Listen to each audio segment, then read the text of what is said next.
After months of talking about it, the D.C. Council voted on an ethics reform bill today. It comes after several alleged ethical violations over the last year. And while some say it is a big move forward, others say this ethics crackdown has no teeth. Fox 5's Matt Ackland in the newsroom now with more on this. Matt? Yeah, Brian, this bill passed through the council with a 12-1 vote. Councilmember Tommy Wells said he couldn't vote for this bill because it did not go far enough.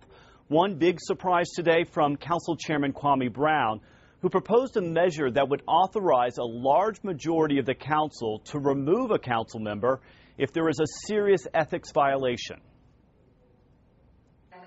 Every member of the council, even those under investigation for ethics violations, were at the meeting. This bill was created after the public demanded a crackdown on the way ethics are currently investigated and punished. This bill forms an ethics board that will do just that. But the big surprise at the meeting is when Chairman Kwame Brown introduced an expulsion amendment. I think the amendment that I introduced along with my colleagues gave the teeth that the residents have been looking for. The council approved the chairman's amendment that could lead to the expulsion of a member if 11 out of 13 members agree. The ability to be able to remove a member, but clearly they have to, violate the public's trust and the code of conduct, and it's a process laid out to be able to do that. At times, things got heated.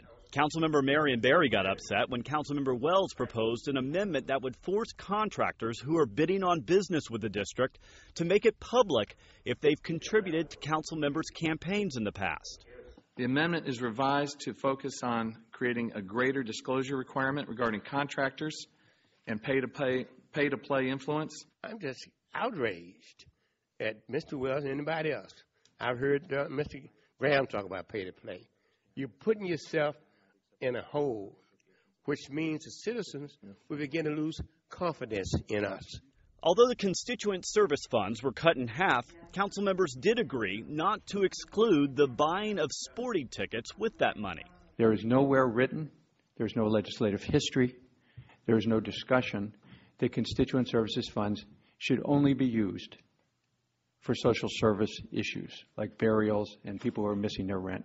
After months of debate, in the end, most council members agreed this ethics bill was a strong step forward, except for one. I truly believe this bill does much, but not enough. By the way, we'll hear from Councilmember Tommy Wells tonight at 10. We did hear from Mayor Gray's office tonight. The email sent to us says the mayor is genuinely pleased the council has moved forward to strengthen ethics laws, and he is reviewing the legislation.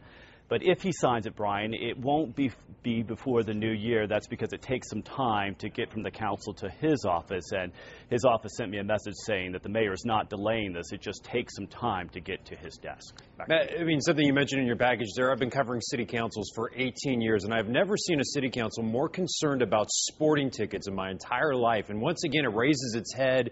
Why is this such a sticking point, and is this just not, yet again, the tip of the iceberg on the kinds of things the council wants to get?